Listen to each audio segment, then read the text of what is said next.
지난 3박 4일 동안 은혜 많이 받으셨습니까? 네. 우리 모두 기라성과 같은 말씀의 정도를 통해 하나님을 만나 그 사랑과 부르심에 감사하여 부활의 증인이 되어 주를 그리스도로 고백하고 십자가의 죄사함과 부활신앙까지 폭풍우 같은 은혜에 흠뻑 젖으셨을 줄로 믿으면서 옆사람과 받은 은혜에 감사하며 인사를 해보겠습니다.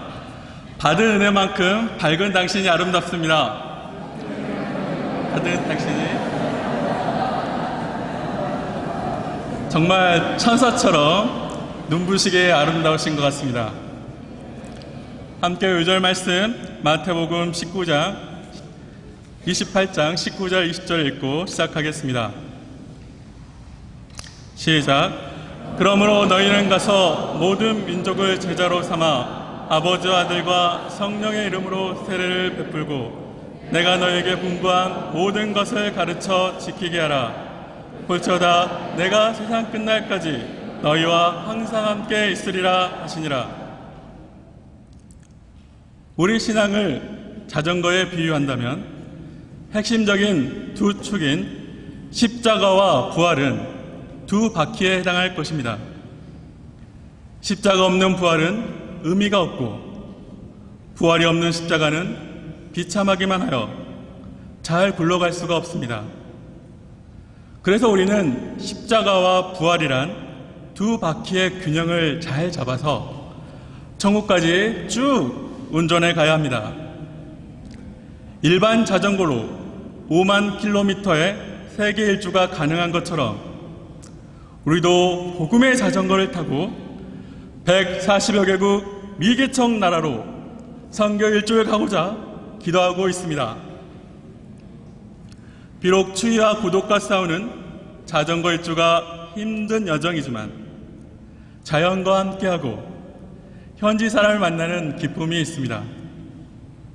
마찬가지로 죄와 사탄과 싸우는 선교 일주가 고난의 여정이지만 예수님이 함께 하시고 한 영혼을 구원할 때 맛보는 영적 기쁨은 세상 무엇과도 비교할 수 없을 것입니다. 예수님은 십자가에서 죽으시고 부활하심으로 인류 구속 사역을 완수하셨습니다. 그리고 제자들에게 승천하시기에 앞서 유언과도 같은 가장 중요한 사명을 주셨습니다. 그것은 사단의 사망 권세를 물리치고 승리하신 총사령관 예수님께서 모든 하나님의 백성들에게 마지막으로 분부하신 지상 대명령입니다. 사도들과 초대교회 성도들은 이 사명을 생명을 다하여 지켰고 도도히 흐르는 강물처럼 오늘날까지 우리에게 이어져 오고 있습니다. 우리 모두가 오늘 말씀을 통해 부활하신 예수님께서 주신 사명을 분명히 영접하여 진정 가치 있는 인생을 살 수 있기를 기도합니다. 파트 1 말씀대로 부활하신 예수님 1절에서 15절입니다. 때는 안식이 지난 후 첫날이 되려는 새벽이었습니다. 동트기 직전 새벽이 가장 어둡다는데 막달라 마리아는 다른 마리아와 슬픔에 젖어 이보다 더 어두컴컴한 얼굴로 뭔가 튀어나올 것만 같은 무덤으로 갔습니다. 당시에는 높은 신분의 사람이 죽으면 향유를 정성스럽게 바르면서 세마포로 한 겹씩 시신을 싸서 빈 동굴에 고이 장사 지냈습니다. 그러나 여인들은 안식일이 가까워오자 예수님을 급히 매장하는 것을 보고 마음이 아팠습니다. 그래서 다시 한번 정성을 다해 장례를 치르기 위해 향품을 준비해서 무덤으로 간 것입니다. 여기서 막달라 마리아는 과거 7 귀신에 들려 고통을 받던 여인이었습니다. 그러나 예수님을 만나 치유를 받고 그 은혜에 감사함으로 끝까지 예수님을 섬겼습니다. 그래서 제자들마저 도망갔던 십자가 밑에서부터 무덤에 묻히실 때까지 단 한순간도 예수님의 곁을 떠나지 않았기 때문에 영광스러운 부활의 첫 증인이 될 수 있었습니다. 그런데 여인들은 무덤에 대한 걱정으로 발걸음은 더욱 무겁고 힘이 없었습니다. 당시 유대인의 무덤은 바위를 뚫어서 만든 빈 공간에 장정 5명이 밀어야 움직일 수 있는 1톤이 넘는 큰 돌로 입구를 막아 놓았습니다. 거기에 예수님의 부활을 두려워한 종교 지도자들의 요구로 봉인한 돌에 로마의 인을 찍었는데 이를 허가 없이 훼손하면 극형에 처해졌습니다. 어느 누가 이 무거운 돌문을 굴려줄지, 또한 로마의 인봉을 떼고 들어가게 허락해 줄지 걱정이 꼬리에 꼬리를 물었고, 그에 따라 여인들의 시름은 더 깊어만 갔습니다. 2절 3절을 함께 읽어보겠습니다. 시작. 큰 지진이 나며 주의 천사가 하늘로부터 내려와 돌을 굴려내고 그 위에 앉았는데 그 형상은 번개 같고 그 옷은 눈같이 익거늘. 갑자기 천지가 개벽할 것처럼 땅이 요동치더니 번개같이 번쩍거리는 형상의 흰옷을 입은 천사가 하늘에서 유유히 내려왔습니다. 그리고 무덤을 막고 있던 큰 돌을 마치 공깃돌 굴리듯이 툭 하니 굴려내고 그 위에 턱 하니 걸터앉는 게 아니겠습니까? 이는 마치 죽음을 이기신 예수님의 영광을 선포하는 것 같았습니다. 경비병들은 아이쿠 이게 꿈이야 생시야, 이 어마무시한 광경에 마치 죽은 사람처럼 묻어버렸고, 여인들은 비명 지르는 것도 잊은 채 벌벌 떨고만 있었습니다. 이때 천사가 말하였습니다. 5절을 함께 읽어보겠습니다. 시작. 너희는 무서워하지 말라. 십자가에 못 박히신 예수를 너희가 찾는 줄을 내가 아노라. 아니 적반하장도 유분수지, 무섭게 해놓고 무섭게 하지 말라니. 뭔가 앞뒤가 맞는 것 같았지만 여인들은 천사가 우리 편이라는 사실에 안도하였습니다. 그러면 십자가에 못 박히신 예수님을 찾는 여인들의 마음은 어떠했을까요? 죽음이 주는 절망감과 예수님을 잃은 상실감으로 마음은 천갈래 만갈래로 찢어지듯이 아팠을 것입니다. 천사는 이런 여인들에게 큰 기쁨의 좋은 소식을 알려주었습니다. 6절을 천사처럼 장엄한 목소리로 한번 읽어보겠습니다. 시작. 그가 여기 계시지 않고 그의 말씀하시던 대로 살아나셨느니라. 와서 그의 누우셨던 곳을 보라. 정말로 천사의 말처럼 예수님은 아무리 눈 씻고 찾아봐도 무덤 안에 없었습니다. 이처럼 빈 무덤이 되려면 예수님께서 부활하시거나 누군가 시신을 훔쳐가는 수밖에 없습니다. 그러나 예수님의 제자들의 평소 무술 실력이나 도망가는 데 1등이었던 과거 전력을 비춰볼 때 로마 경비병들의 철통 방어를 뚫고 아무도 모르게 훔쳐간다는 것은 어린 반푼어치도 없습니다. 백보양보에서 만약 제자들이 훔쳐갔다면 나중에라도 로마법에 의해 처벌받아야 했지만 그 누구도 처벌받았다는 기록이 없습니다. 그리고 예수님은 십자가형을 당하시기 전에 여러 번 자신의 죽음과 부활에 대해서 말씀하셨습니다. 마태복음 20장 18절 19절을 다 함께 읽어보겠습니다. 시작. 보라, 우리가 예루살렘으로 올라가노니 인자가 대제사장들과 서기관들에게 넘기움에 저희가 죽이기로 결단하고 이방인들에게 넘겨주어 그를 능욕하고 채찍질하며 십자가에 못 박게 하리니 제3일에 살아나리라. 한치 앞도 모르는 게 인생인데 어느 누가 감히 예수님처럼 자신의 죽음과 부활을 미리 예언할 수 있습니까? 또한 예수님의 부활은 구약 성경에도 여러 번 기록되어 있습니다. 창세기 3장 15절을 함께 읽어보겠습니다. 시작. 내가 너로 여자의 원수가 되게 하고 너의 후손도 여자의 후손과 원수가 되게 하리니 여자의 후손은 내 머리를 상하게 할 것이요 너는 그의 발꿈치를 상하게 할 것이니라 하시고, 여기서 여자의 후손이란 남자와 관계없이 여자에게서 난 사람을 뜻합니다. 이는 처녀 마리아의 몸을 빌어서 성령으로 잉태되신 예수님을 가리킵니다. 이 예수님께서 사단의 머리를 밟아 철저하게 박살낸 사건이 바로 부활 사건. 또한 시편 16편 10절을 쉬운 성경으로 함께 읽어보겠습니다. 시작. 그것은 주님께서 나를 무덤에 내버려 두지 않으시고 주님께서 주님의 거룩한 자를 썩지 않게 하실 것이기 때문입니다. 여기서 주님의 거룩한 자는 바로 예수님을 가리킵니다. 이처럼 예수님은 성경에 기록된 대로 하나님의 예정하신 뜻 가운데 부활하셨습니다.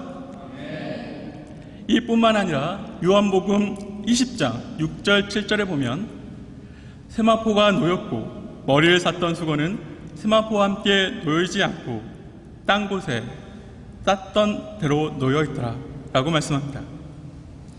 만약 예수님의 시신을 누군가 훔쳐갔다면 값비싼 수의나 머리수건을 같이 가져가지 않고 그곳에 쌌던 대로 잘 정돈하고 갈 이유가 전혀 없습니다.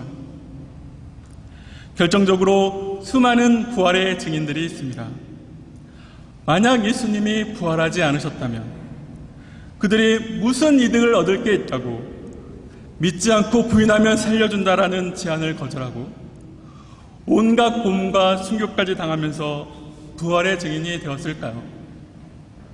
이 상에서 볼 때 예수님의 부활을 안 믿는 것이 더 큰 믿음이 필요합니다. 그러면 예수님의 부활이 우리에게 주는 의미가 무엇입니까? 고린도전서 15장 20절 말씀을 함께 읽어보겠습니다. 시작. 그러나 이제 그리스도께서 죽은 자 가운데서 다시 살아 잠자는 자들의 첫 열매가 되셨도다. 포도나무에 첫 열매가 맺히기 시작하면 내년에도 또 포도 열매가 맺힐 것을 기대합니다. 이와 같이 예수님의 부활이 곧 우리의 부활로 이어집니다. 따라서 우리의 모든 수고가 주 안에서 하나도 헛되지 않고 장차 우리도 부활하여 찬란한 영광의 면류관을 받게 될 것입니다. 이 부활의 소망이야말로 사명을 감당할 힘과 기쁨의 근원이 됩니다. 8절을 함께 읽어보겠습니다. 시작. 그 여자들이 무서움과 큰 기쁨으로 빨리 무덤을 떠나 제자들에게 알리려고 다름질을 했을 때, 여기서 무덤은 슬픔과 죽음의 절망을 상징합니다. 그래서 무덤에 갈 때는 마치 여름 수양에 가기 싫어 무거운 발걸음으로 왔다가 말씀과 소감을 통해 은혜를 받고 구름 위로 나를 것만 같은 여러분들처럼 예수님의 부활의 소식을 듣고는 큰 기쁨에 넘쳐서 빨리 달려 무덤을 떠났습니다. 예수님의 부활의 소식을 들으니 새 힘이 솟고 지친 어깨가 펴지며 가슴이 뜨겁게 뛰기 시작했습니다. 이 기쁜 소식을 빨리 알려서 제자들도 이 큰 기쁨을 맛보게 하고 싶었습니다. 이처럼 부활신앙을 가지면 더 이상 자신의 힘으로 사는 것이 아니라 부활하신 예수님의 힘과 능력으로 살아갑니다. 9절에 부활하신 예수님은 달려가던 여인들에게 평안하냐? 라고 반갑게 인사하셨습니다. 부활하신 예수님을 만나 여인들은 얼마나 기뻤을까요? 슬픔이 깊을수록 그에 비례하여 기쁨은 더 커지게 마련입니다. 더구나 그 기쁨 안에 예수님에 대한 사랑이 담겨 있다면 부활하신 예수님을 만난 여인들의 기쁨은 이루 말할 수 없을 만큼 컸을 것입니다. 또한 부활하신 예수님이 하나님의 아들이심과 그리스도이심을 깨닫고 여인들은 그분의 발 앞에 엎드려 경배하였습니다. 예수님은 여인들에게 무서워하지 말라. 가서 내 형제들에게 갈릴리로 가라 하라. 거기서 나를 보리라 고 말씀하셨습니다. 그런데 왜 갈릴리로 가라고 하셨을까요? 이는 실패한 제자들을 용서하시고 갈릴리에서 처음 만났을 때의 그 기쁨과 열정, 첫사랑을 다시 회복하시기 위함이었습니다. 요한복음 21장에 보면 갈릴리 바다에서 밤이 되도록 빈 그물뿐인 제자들에게 많은 물고기를 잡게 해주시고 책망 대신 맛있는 숯불 생선구이와 꿀떡으로 아침상을 차려주셨습니다. 그리고 3번이나 예수님을 부인한 베드로에게 3번이나 사랑 고백을 하게 하심으로 회복시켜 주셨습니다. 우리도 이처럼 신앙생활이 힘들 때 예수님을 처음 만났던 남한의 갈릴리로 가서 예수님과의 첫사랑을 다시 회복할 수 있기를 간절히 기도합니다. 한편 무덤을 지키던 경비병들은 예수님의 부활을 겁에 질려 보고하자 종교 지도자들은 머리를 맞댄 후 이 사실을 로마 총독이 알면 자네들 목은 10개라도 부족할 거야. 자, 이렇게 하면 어떤가? 먼저 이 돈을 받고 자네들이 자고 있는 틈을 타 제자들이 예수의 시체를 훔쳐갔다고 소문을 내기나. 로마 총독은 우리가 책임질 테니 어서 이 거짓말을 퍼뜨리도록 하게 라고 지시했습니다. 이처럼 종교 지도자들은 예수님의 부활을 믿기는커녕 제자들을 범인으로 조작하였습니다. 혹시 우리도 선입견이나 자신의 죄악 때문에 의도적으로 예수님의 부활을 믿지 않고 죽음의 한계에 갇힌 신앙생활을 하고 있지는 않는지 돌아봐야겠습니다. 파트 2, 사명을 주신 예수님, 16절에서 20절입니다. 여인들로부터 부활의 소식을 들은 11제자들은 즉시 갈릴리로 가서 예수님이 명하신 산에 이르렀습니다. 그곳에서 부활하신 예수님을 만난 11제자들은 예수님께 경배했습니다. 그런데 11제자라고 한 것은 예수님을 판 가룟 유다가 빠졌기 때문입니다. 아무리 예수님이 직접 택하신 제자라 할지라도 이렇게 배신하고 탈영병이 될 수 있기 때문에 우리도 실족지 않도록 경계해야겠습니다. 여기서 경배는 하나님을 예배할 때만 쓰는 단어로 제자들은 부활하신 예수님을 진정한 하나님으로 깨닫고 경배드린 것입니다. 하지만 부활하신 예수님을 직접 보아도 의심하는 제자들이 있었습니다. 이처럼 눈으로 본다고 직접 체험했다고 다 믿을 수 있는 것은 아닙니다. 성령 하나님의 도우심이 있어야 합니다. 그러나 이 의심했던 제자도 오순절에 성령 충만함을 받았을 때 온전한 부활의 증인이 되었습니다. 이제 예수님은 제자들에게 유언과도 같은 중요한 말씀을 하십니다. 신학자들은 이 명령을 지상 대명령, 더 그레이트 커미션이라고 합니다.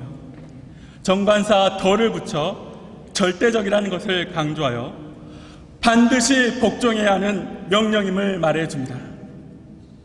1995년에 사라베리 선교사님은 25세의 꽃다운 나이로 대부호의 딸로서 누릴 수 있는 미시시피 공주 같은 삶을 버리셨습니다. 그리고 전쟁으로 황폐하고 소망 없던 광주 땅에 자신의 인생을 바쳐 일대의 성경 공부와 제자 양성의 사명을 감당하셨습니다. 그 순종의 열매로 오늘 우리가 이 자리에 있게 되었습니다. 그런데 이 지상 명령은 특별한 사람에게만 내린 것이 아니라 하나님의 백성이라면 누구나 지켜야 하는 명령입니다.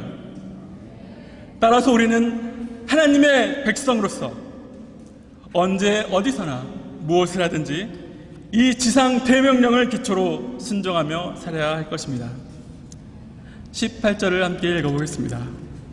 시작. 예수께서 나와 말씀하여 이르시되 하늘과 땅의 모든 권세를 내게 주셨으니. 여기서 하늘과 땅의 모든 권세는 하나님의 초자연적인 힘과 능력을 뜻합니다. 즉 성경에 나오는 모든 기적들, 예를 들면 물이 변하여 포도주가 되고 죽은 나사로가 살아나며 귀신이 쫓겨나는 등 현실 세계와 영적 세계를 모두 다스리시는 권세입니다. 이제 예수님은 십자가에서 죽으시고 부활하심으로 사단의 사망 권세를 깨고 하늘과 땅의 모든 권세를 가지신 만군의 주요 만왕의 왕이 되셨습니다. 19절, 20절 상반절을 다 함께 읽어보겠습니다. 시작. 그러므로 너희는 가서 모든 민족을 제자로 삼아 아버지와 아들과 성령의 이름으로 세례를 베풀고 내가 너에게 분부한 모든 것을 가르쳐 지키게 하라. 여기서 핵심적인 주 동사는 제자를 삼다이고 나머지 동사들은 어떻게 제자를 삼을 수 있을 것인지 설명하는 분사들입니다. 이렇게 제자 삼는 것이 매우 중요함을 알 수 있는데, 그렇다면 제자는 어떤 사람입니까? 예수님이 제자들에게 하신 말씀 마태복음 16장 24, 25절을 함께 읽습니다.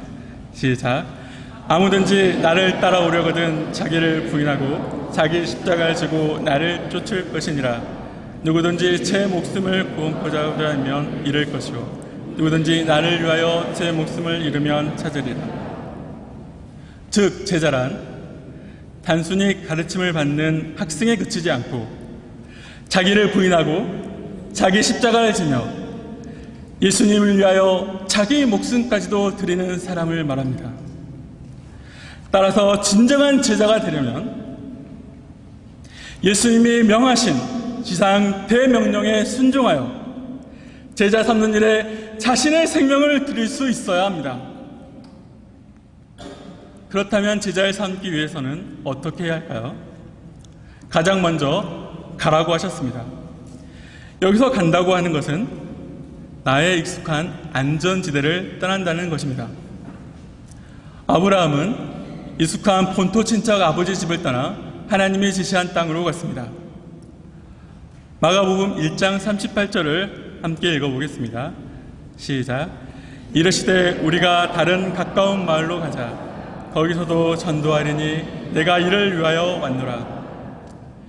예수님도 한 마을에 안주하지 않으시고 전도하시기 위해 다른 마을로, 유대인이 꺼려하는 사마리아 마을로 십자가에 못 박혀 죽으실 줄 알지만 예루살렘으로 가셨습니다. 우리도 현재 안주하지 않고 영적 전쟁터와 같은 세상 속으로 가서 때론 힘들고 때론 아픔이 있지만 사명을 감당할 수 있기를 기도합니다. 그리고 제자 삼을 대상은 모든 민족입니다. 이는 차별을 두지 말고 누구나 제자를 삼으라는 말씀입니다. 예수님은 의심 많은 도마, 이중인격자 가룟유다, 공인받은 죄인인 세리마테, 단순 무식한 베드로, 사랑스러운 제자 요한, 열혈 민족주의자 시몬, 작지만 꼭 필요한 오병이어의 야고보 등등 차별 두지 않고 제자로 삼으셨습니다.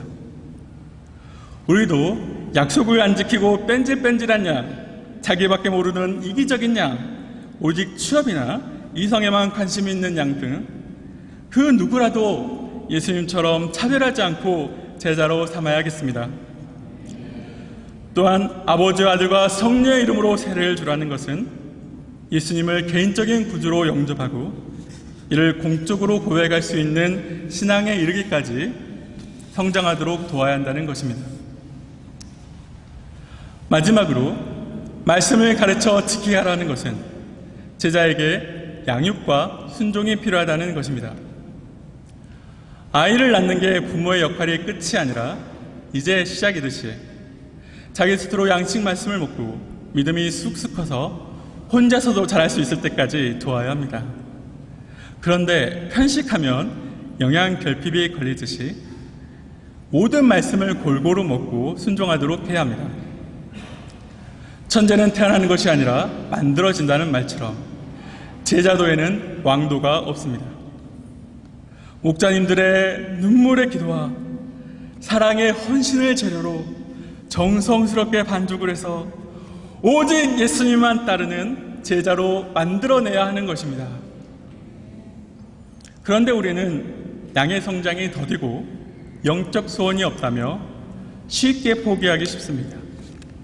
개구리 올챙이적 생각 못한다고 따지고 보면 넌 나에게 절망감을 줬어 라는 목자에게 절망을 주던 양이었는데 1대1 목자님의 정성과 사랑으로 이렇게 제자가 되었습니다. 용장 밑에 약졸이 없다 라는 말처럼 우리 목자님들이 먼저 예수님을 뜨겁게 사랑하고 말씀에 순종하는 제자의 삶을 살 때 자신을 쏙 빼다 닮은 훌륭한 제자가 생길 줄 믿습니다. 그러면 이 지상 대명령을 순종하는 자에게 예수님이 주시는 약속이 무엇입니까? 20절 하반절을 함께 읽어보겠습니다. 시작. 볼지어다 내가 세상 끝날까지 너희와 항상 함께 있으리라 하시니라. 우리가 제자 삼는 일에 순종할 때 예수님의 동행하심과 보호하심을 세상 끝날까지 VIP로 체험할 수 있습니다. 어떤 사람들은 구명조끼 하나만 걸치고 거친 파도 위에서 서핑보드를 타고 밧줄 하나에 의지해서 천길 낭떠러지가 있는 암벽을 타기도 합니다. 그런데 하늘과 땅의 모든 권세를 가지신 예수님께서 세상 끝날까지 우리와 함께 하신다고 약속하셨으니 이 얼마나 든든한 구명조끼요 생명줄입니까? 캠퍼스 정복과 세계 선교를 하여 제자를 삼는 사명은 우리의 힘으로 하는 것이 아니라 하나님께서 우리를 통하여 하시는 것임을 믿습니다. 저 여러분 모두가 하늘과 땅의 모든 권세를 가지신 예수님께서 영원히 함께 하심을 믿고 이 사명을 감당할 힘과 권세를 충만히 받아서 제자를 삼는 귀한 역사에 자신을 온전히 드릴 수 있기를 간절히 기도합니다. 사람은 인생에 3번의 기회가 찾아온다고 했는데 저에게도 3번의 죽을 기회가 있었습니다. 어머니는 집에서 난상 끝에 탯줄을 목에 감고 자살하려는 저를 엉덩이를 매우 쳐서 살려주셨습니다. 또 제 고향은 여수인데 집 앞이 업한장이 있는 바닷가라서 한 번은 물고기를 잡다가 미끄러져서 또 한 번은 배에서 술래잡기를 하다가 삶과 죽음을 넘나드는 바닷속 체험을 톡톡히 하였습니다. 이때마다 저를 구해주신 이름 모를 은인을 생각할 때 하나님의 보호하심을 강하게 느낄 수 있었습니다. 이렇게 저는 물에 빠진 자를 건져주는 것 같은 구원의 의미와 나에게는 쉽게 죽을 수 없는 뭔가 할 일이 있다라는 사명감으로 온몸으로 각인하게 되었습니다. 또한 작은 키와 통통한 몸, 여드름난 얼굴로 열등감에 죽고 싶던 사춘기 시절과 조선대 의대의 2차 추가 합격으로 다 죽어가던 수험생 시절을 거쳐 수많은 전공의 무게에 짓눌려 죽지 못해 살던 학창 시절에 이어 조선대 병원 입사 신체 검사에서 간 수치가 100 이상이면 탈락인데 98로 데드라인을 앞두고 주님은 저를 구원해 주셨습니다. 그리고 결정적으로 부활의 주님을 체험한 계기가 있었습니다. 제가 의대 본과 3학년 때 어머니는 전이성 간암 말기로 6개월 시한부의 인생을 선고받으셨습니다. 청천벽력과 같은 소식에 예수님의 십자가 밑에서 눈물 짓던 막달라 마리아처럼 하염없이 눈물만 흘렀습니다. 저는 죽음의 권세 앞에 절망하며 부활하신 예수님을 불신하고 무덤과 같은 PC방 비두방에 갇혀 살았고 결국 유급을 당하였습니다. 저는 아무런 희망이 없이 마지막으로 신타 기도실로 향하였습니다. 그때 요한복음 11장 25, 26절 예수께서 이르시되 나는 부활이요 생명이니 나를 믿는 자는 죽어도 살겠고 무릇 살아서 나를 믿는 자는 영원히 죽지 아니하리니 내가 이것을 믿느냐. 말씀이 떠올랐고 부활신앙이 없는 것을 회개하였습니다. 내 힘으로는 아무것도 할 수 없지만 모든 권세를 가지신 부활의 예수님을 믿음으로 우리 가족도 부활하여 다시 만날 것을 믿게 하셨고 천국 소망으로 이루어하셨습니다. 이후 어머니는 기도하던 중에 기적처럼 완치되셨고 지금도 아픈 사람을 위해서 기도해 주시는 사명을 감당하고 계십니다. 그 후 저는 유급을 통해 하나님을 의지하는 법을 배웠고 시험을 볼 때마다 간절히 기도하고 말씀을 읽을 때 두려움 대신 평안을 얻게 되었습니다. 인턴 때 수술할 환자의 혈액형 검사를 실수로 다른 환자와 바꿔 검사해서 잘못하면 퇴사당할 수 있는 큰 사고를 쳤습니다. 간절히 기도할 때 하나님은 과로로 인한 실수로 오히려 쉬는 시간을 늘려주도록 하고 네가 고생한다 위로받는 역전되는 은혜를 베풀어 주셨습니다. 레지던트 때는 맨날 실수하고 야단 맞아서 병원 바닥을 빡빡 기어다니는 낮아짐 훈련을 받았지만 하나님을 의지하고 부활신앙으로 감사하며 늘 웃고 다닐 때 친절직원상을 받게 하셨습니다. 그리고 지금도 자신을 대학원생이라 우기며 전도위원장으로 캠퍼스를 주름잡고 있는 진아 목사와 믿음의 결혼으로 축복하시고 귀엽게 두꺼운 두 손과 몸매를 꼭 닮은 두 아들과 남녀노소 모두 소아 환자처럼 꼼꼼하게 치료해주는 개인 소아과 의원으로 축복해 주셨습니다.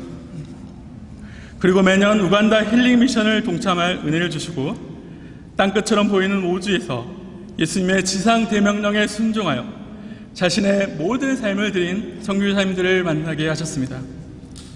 에이즈 고아들을 양자로 입양하고 새 삶을 살게 돌보는 등 여러 가지 방법으로 제자 삼는 선교의 현장을 체험하게 하셨습니다.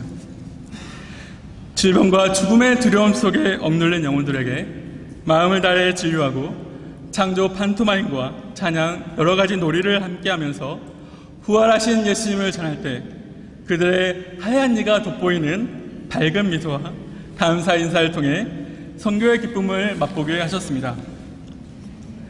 그리고 현지 선교사님들의 간증을 통해 세상 끝날까지 함께 하신다는 예수님의 약속이 신실하게 지켜지고 있음을 확신하게 되었습니다.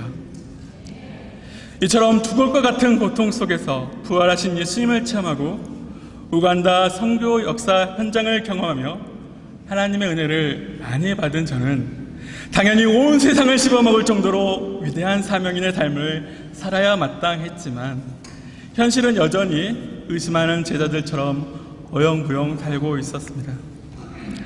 캠퍼스 모든 학과를 가서 제자를 삼아야 했지만 무덤에 큰 돌처럼 막고 있는 이단과 여러 가지 제한 조치들이 저를 두렵게 하였습니다. 아직 내 자신도 십자가를 지고 생명을 드릴 만큼 제자의 삶을 살지 못하는데 누구를 제자로 삼을 수 있단 말인가 스스로 부끄러웠습니다. 그래서 더 미션 마지막 말씀을 섬기라는 방향을 받았을 때 왜 하필 나예요? 다른 목사님들 있잖아요 라고 불평했습니다.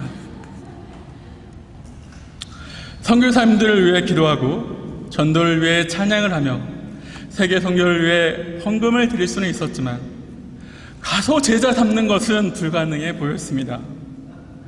그 일은 하나님이 특별히 선택한 믿음이 훌륭하신 우리 이 제임스 리브가 선생님이나 김 디모데 아비가일 선교사님들이나 하는 것이고 저는 옆에서 박수치고 응원하는 관람객으로 남고 싶었습니다.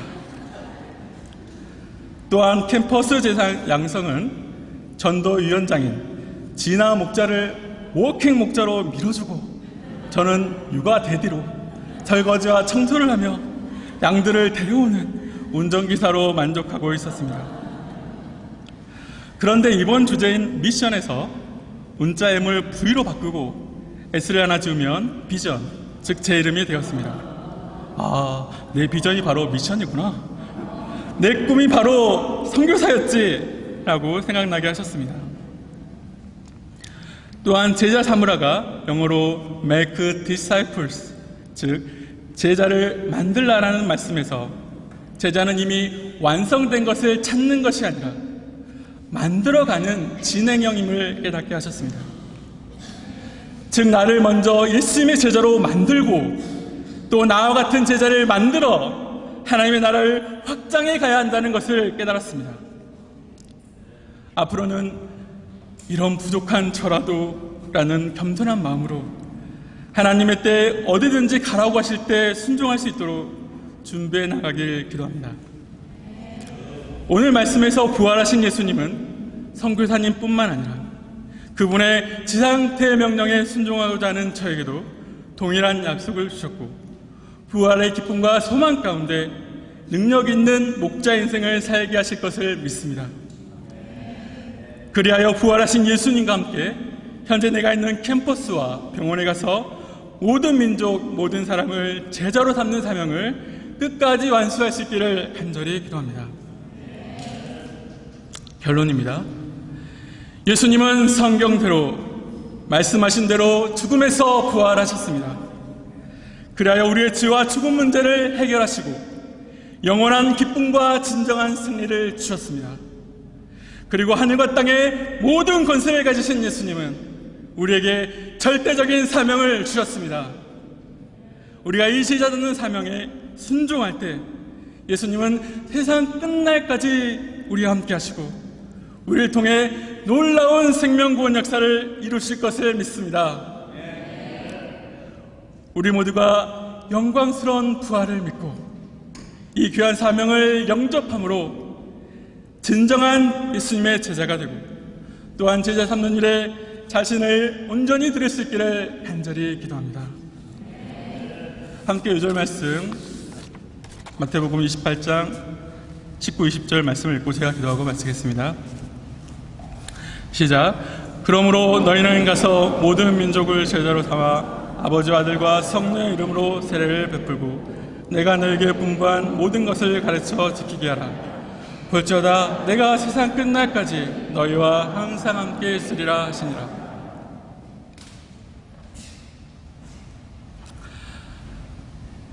하늘과 땅의 모든 권세를 가지신 하나님 아버지, 이 시간 말씀을 통해서 저희가